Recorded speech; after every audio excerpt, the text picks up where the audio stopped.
Assalomu alaykum. Salomatmisiz sadoqatlilarim? Qo'limda ko'zgu. Demak, buning yordamida bugun nimadir o'rganamiz. Tasavvur qiling, xo'mraygan, charchagan, nihoyatda baxtsiz, yashashga ishtiyoqi yo'q ayol ko'zguga qaraganida baxtli, o'ziga ishongan, quvnoq, hamma narsani do'ndirib tashlaydigan ayolni ko'radimi? Yo'q. U ko'zguda ham xuddi shunday charchagan, baxtsiz, holdan toygan ayolni ko'radi. Nega? Chunki ko'zgu bizda borini aks ettiradi. Endi keling, shuni farzand tarbiyasiga o'giramiz. Biz farzandlarimizda qaysiki fazilatlarni shakllantirishni xohlasak, avvalo bilan o'zimiz xulqlanishimiz kerak. Bu oddiy haqiqat, buni bilamiz. Ibrat bo'lishimiz kerak demoqchisiz, deyotgan bo'lsangiz shoshmang. Hech qaysi inson o'zidagi nuqsonni ko'rmaydi-da. O'zgalarning nuqsonini ko'rish bizga osonroq. Ya'ni ruhiyatimiz shunday. O'sha yomon fazilat bizda ham bo'lishi mumkin, lekin biz uni boshqada ko'rsak, shunaqa ekan deymiz, o'zimizdagini taftish qilib ko'rmaymiz. Mana bilasizmi? Izohlarda negativlar yozishadi-ku. Ana o'sha negativlar meni videomdagi yoki meni so'zimdagi nimanidir yoqtirmasdan yozmaydi. Ular o'zlarining ehtiyojlaridan gapiradi. Ya'ni meni qaysidir so'zim trigger bo'lib, qaysidir og'rig'iga tegib ketgan, sabab bo'lgan va ana shu sabab negativlar otilib chiqadi.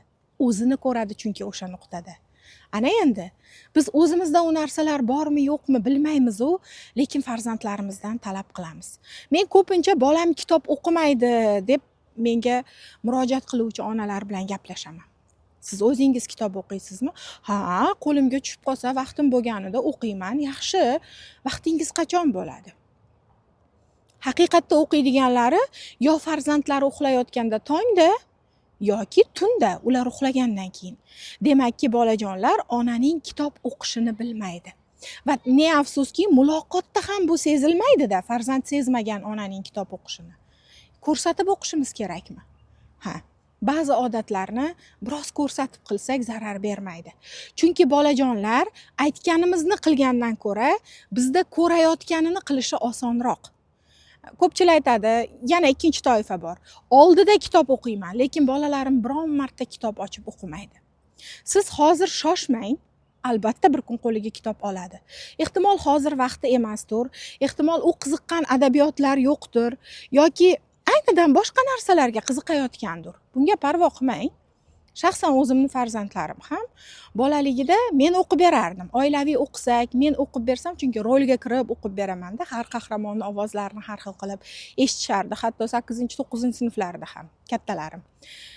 Ammo shunday bir vaqt keldiki, shunaqa kitobga kirib ketishdi, bilmadim. Hozirgacha ehtimol 100 tadan ortiq kitoblarni tugatishgandir va o'qiganda ham ko'pincha o'zga tillarda o'qishadi. Masalan, kattam turk tili, ingliz tilida o'qiydi, ikkinchi qizim ingliz adabiyotlarini ingliz tilida o'qiydi faqat.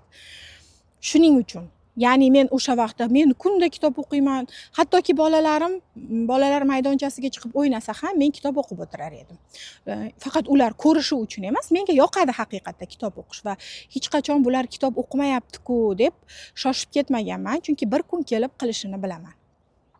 Ba'zi fazilatlar shunday. Biz bugun uni o'zimizda o'zlashtirib, ertaga farzandim shuni qilmayapti-ku deb shoshib ketmasligimiz kerak-da. Vaqt kerak. Bolajon o'sha xulqqa yetilishi kerak. Ba'zi xulqlar vaqt bilan, yosh bilan sekin-sekin singadi. To'g'rimi? Masalan, o'ylab keyin fikr bildirishni siz 5 yosh bolaga o'rgata olmaysiz. U hech qachon o'ylab fikr bildirmaydi. Uni ming talab qilsangiz ham uni bajara olmaydi, chunki uning yaratilishi shunday. Shunday ekan, biz avvalo o'zimizni xulqimizni tuzatamiz va nega bolamda bo'lmayapti deb shoshib ketmaymiz. Sabr qilamiz, kutamiz va albatta ishoning, sizda bor fazilat farzandingizda bo'ladi. Bu degani lekin tashlab qo'ymaysiz-da, mana men qilyapman, bo'ldi, o'zi bir kun qilar ekan emas. Bu haqda bolaga ma'lumot berib turish kerak. Masalan, men kitob o'qishning afzalliklari, kitob o'qigan insonning afzalliklari, kitob o'zi nima beradi? Serialdan kitobning ustunligi nimada? Mening ijodimda, faoliyatimda kitob nima bergan? Masalan, oddiy maktabda tadbir qo'yishimga kitobni yordami bo'lganmi o'zi? Yoki mana hozir kontentlar qilishimda kitobning yordami bormi? Yoki uy ishlarini qilishimda kitobning yordami bormi? siz xulqlantirmoqchi bo'lgan xulqni hayotga bog'lab farzandingizga isbotlar bilan ko'rsatsangizgina uni bola qiziqib o'ziga o'zlashtirishga harakat qiladi. Faqat sen odobli bo'l, sen aqlli bo'l, sen kitob o'qi, sen o'qimishli bo'l. Siz unga misollar bering, u fazilatni hayotga bog'lab tushuntiring va mana shu fazilat ortidan yutuqqa, nimagadir martabalarga erishgan insonlarni misol qilib keltiring. Bolalar hayotda ko'rgan misoliga ko'proq ishonadi va ishoning, bugungi avlod bizdan bir necha karra aqlli. Xo'p, qanaqa qilib misollar keltirishimiz mumkin? Hozir qaytamiz bu mavzuga. Ungacha sizga bir narsani aytmoqchiman. Agar siz ham onalikda yanada rivojlanishni xohlasangiz, mana shunday uslublarni videoda qaysidir mutaxassislardan emas, o'zingiz ichki his qilib, tushunib, anglab farzandlaringizga qo'llashni, oilangizni oilaviy psixolog bo'lishni, sodda tilda aytganda xohlasangiz, unda yaqinda Start olar kursimizga keling va bu kursda siz o'zingizni o'zingiz boshqarib farzandlaringizga to'g'ri tarbiya berishni o'rganasiz. Tabiiyki istasangiz men endi boshingizni ochib solib qo'ya olmayman. Xo'p, qiziqqanlar bo'lsa izohlarda Telegram kanalining linkini mixlab qo'yaman, bemalol o'tishingiz mumkin. Mavzuga qaytamiz. Qanday qilib misol keltirishimiz mumkin? Bolalar bugun tabiiyki, masalan siz o'tmishdagi Navoiy bobomizdan, Bobur bobomizdan boshlasangiz birdan tarbiyada ibrat kelish. Ishoning, ular qiziqmaydi. Bugungi kunda, zamonamizda kitobning ortidan baland mavqelarga erishgan kim? Mana Muhammad Ali Eshonqulov degan ustoz bor. Adashmadim ismi. Muhammad Ali degan ustoz bor. Mana shu kishini misol qiling. Masalan, juda ham ko'p kitob o'qigan. Gap so'zlari joyida. Qanchadan qancha shogirdlari bor. Ko'p yutuqlarga erishgan. Zamonamizda qahramonlar yetarlicha. Qahramon deganda bu super o'zgacha g'aroyib, fazilatli bo'lishi shart emas. Atrofidagi insonlarga yaxshi ta'sir o'tkaza olayotgan har kim qahramonimiz. Ana shunday insonlarni ibrat qiling.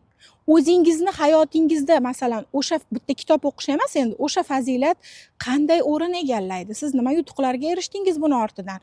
Ba'zan qanday qoqildingiz? Teskari tarafini ham aytishimiz shart, chunki bitta fazilat har doim zo'r bo'lishi mumkin emas. Masalan, ishonuvchanlik.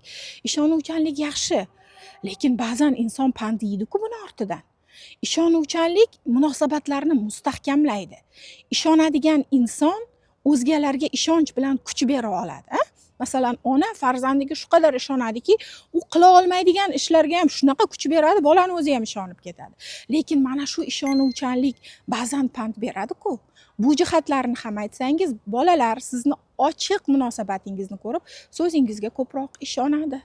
Va ishoning, ana o'sha fazilatni o'ziga singdirishni boshlaydi. Ko'ryapsiz-a? Demak,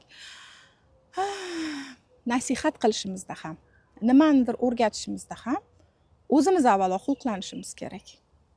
Sizda bu borada qanday to'siqlar bo'lgan yoki men sanagan narsalardan ham a'lo darajadami? Bularni izohda yozib qoldiring, fikrlashamiz. Sizni yozganingizni ehtimol men o'qimasman, lekin juda ko'plab onajonlar bir-birining fikrini o'qib ham katta tajriba olishadi. Shuning uchun yozishdan erinmang. Men sizga shuncha gapirib dars o'tishdan erinmadim-ku. Yana onlayn ko'rishguncha o'zingizni ehtiyot qiling, o'zingizga va onaligingizga hamda eng muhimi go'zal xulqlaringizga sadoqatli bo'ling.